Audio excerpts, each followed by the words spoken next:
Ma meilleure amie Yasmine est la fille la plus populaire de l'école. Vous savez le genre. Jolie, riche famille, le genre de fille qui a tout.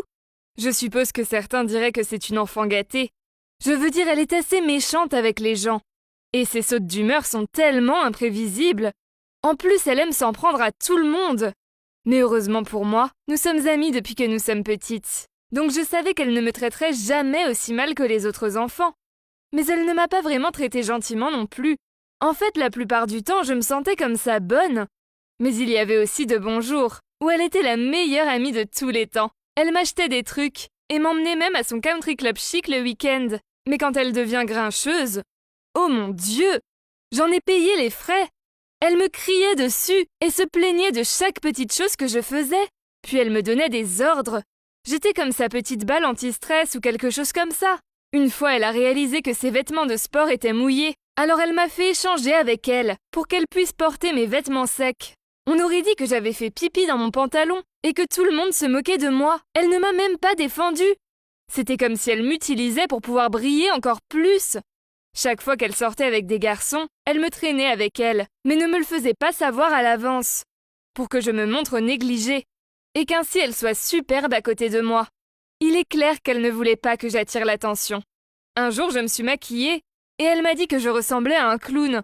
Et puis il y a eu la fois où elle voulait sortir avec ce gars, mais il ne voulait sortir avec elle que si elle amenait une amie pour son frère. Alors elle m'a amenée, et oh mon Dieu, son frère était tellement bizarre. C'était horrible, mais je pouvais la gérer et comparer aux autres enfants de l'école qui avaient des problèmes bien pires, j'étais bien. Je me sentais mal pour eux et j'aurais aimé pouvoir lui tenir tête et les protéger, mais je n'étais pas assez courageuse. Pour être honnête, ce n'était pas seulement que je n'avais pas le courage de lui tenir tête. C'était aussi parce qu'il y avait beaucoup trop d'avantages à être son amie. Elle a toujours été généreuse et m'a donné tous ses vieux vêtements, même si elle ne les avait portés qu'une seule fois. Elle avait cette jupe super mignonne, mais elle a vu une autre fille la porter et me l'a immédiatement donnée. Elle m'a donné une paire de talons hauts toute neuve, qui selon elle lui faisait paraître les jambes grosses. Honnêtement, la plupart de mes jolis vêtements et chaussures venaient d'elle. Et elle me ramenait toujours des cadeaux des vacances de luxe de sa famille. Mais malgré tout cela, je ne pouvais pas ignorer la légère rancune que je ressentais à son égard. Et d'accord, il y a une raison plus importante, pour laquelle je supporte la façon dont elle m'a traité injustement. Vous voyez, Yasmine a un frère jumeau qui s'appelle Louis. Et j'ai eu un gros béguin pour lui. Sortir avec Yasmine signifiait que je devais voir Louis plus souvent. Comparé à sa sœur, Louis était si froid. Mais parfois il était assez froid, même un peu mystérieux. C'est pour ça qu'ils ne s'entendaient pas vraiment.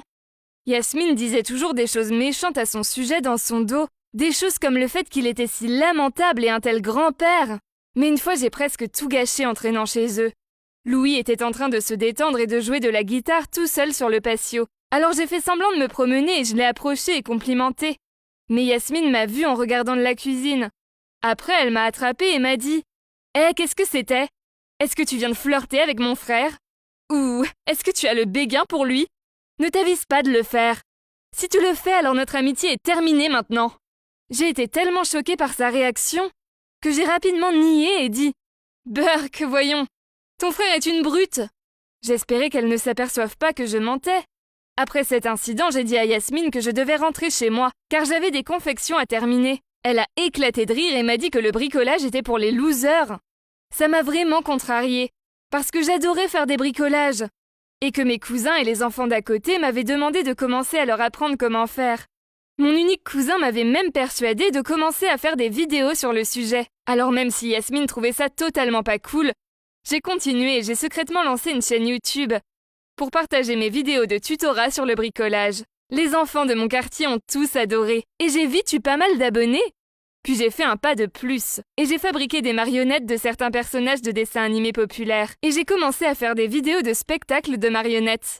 Lentement mais sûrement, ma chaîne a commencé à prendre de l'ampleur. Il y avait une téléspectatrice avec un compte appelé Chérie Paille, qui était toujours la première à laisser un commentaire. Elle m'a même envoyé un DM sur le compte Twitter de ma chaîne, et nous avons commencé à parler presque tous les jours après cela. Un jour, j'ai décidé de faire une vidéo pour me présenter correctement aux téléspectateurs de ma chaîne, mais j'étais trop timide pour montrer mon visage.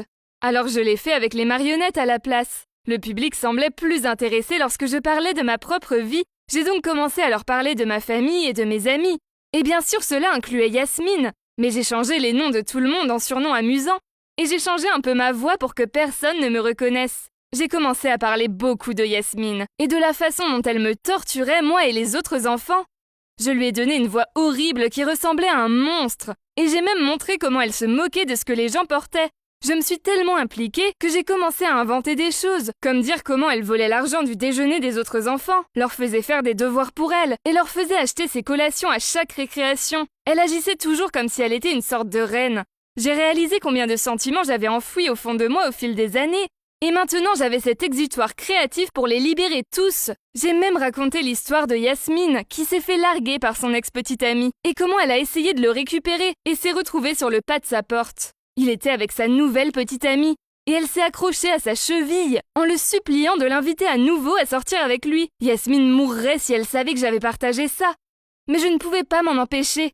Après avoir téléchargé cette vidéo, j'ai obtenu tellement de vues et d'abonnés. Il semblait que les gens pouvaient vraiment s'identifier à mes histoires. Mais bizarrement, mon fan numéro 1, Cherry Pie, a disparu. Pour être honnête, elle m'a vraiment manqué. Quelques jours plus tard, à l'école, tout le monde chuchotait à propos de ma chaîne. Et il est vite devenu clair qu'il connaissait mes vidéos. Comment l'avait-il découvert?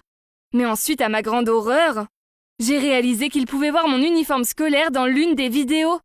Et tout le monde a réalisé que la méchante dont je parlais était Yasmine.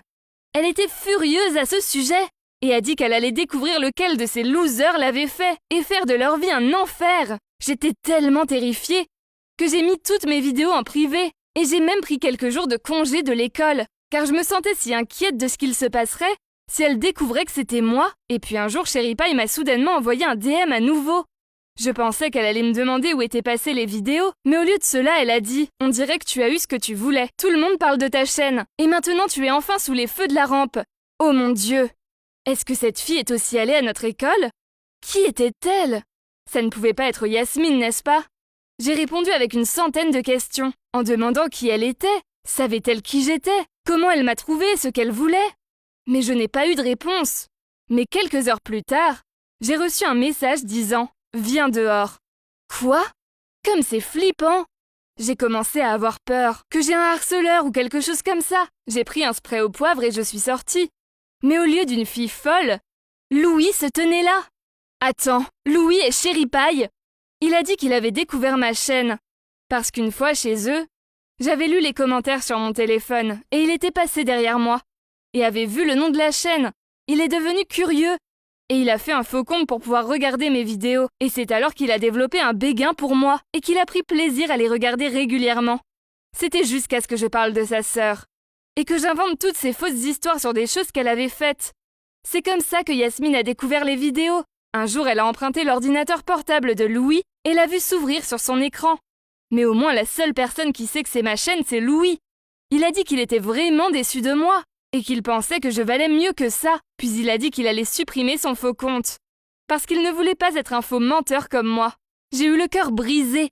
Comment ai-je pu être une personne aussi terrible? Je ne sais pas quoi faire. Dois-je avouer à Yasmine que c'était moi? Et m'excuser auprès d'elle et de Louis en espérant qu'ils me pardonneront? Ou devrais-je simplement me taire et me concentrer sur le fait de pouvoir me défendre? Et dire à Yasmine que ce n'est pas bien de s'en prendre aux gens?